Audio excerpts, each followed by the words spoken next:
بسم اللہ الرحمن الرحیم۔ بیت المقدس میں امامت انبیاء علیہ السلام۔ عیسائی پیشوا جو مسجد اقصیٰ کا بہت بڑا پادری تھا، اس نے کہا، میری عادت تھی کہ میں ہر روز رات کو سونے سے پہلے مسجد کے تمام دروازے بند کر دیا کرتا تھا۔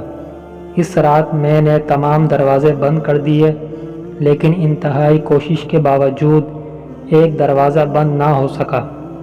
میں نے اپنے کارندوں اور تمام حاضرین سے مدد لی، سب نے پورا زور لگایا مگر دروازہ نہ ہلا۔ بالآخر میں نے ترخانوں کو بلایا تو انہوں نے اسے دیکھ کر کہا، اوپر کی عمارت نیچے آ گئی ہے، اب رات میں کچھ نہیں ہو سکتا، صبح دیکھیں گے۔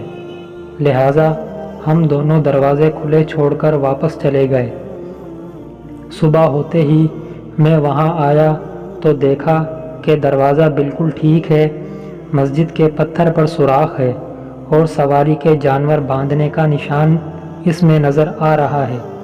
یہ منظر دیکھ کر میں سمجھا کہ آج رات انتہائی کوشش کے باوجود دروازہ کا بند نہ ہونا اور پتھر میں سوراخ کا پایا جانا، اس سوراخ میں جانور باندھنے کا نشان موجود ہونا، حکمت سے خالی نہیں ہے۔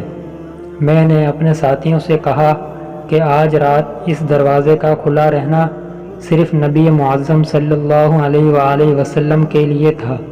یقیناً اس نبی معظم صلی اللہ علیہ وسلم نے ہماری اس مسجد اقصیٰ میں نماز پڑھی۔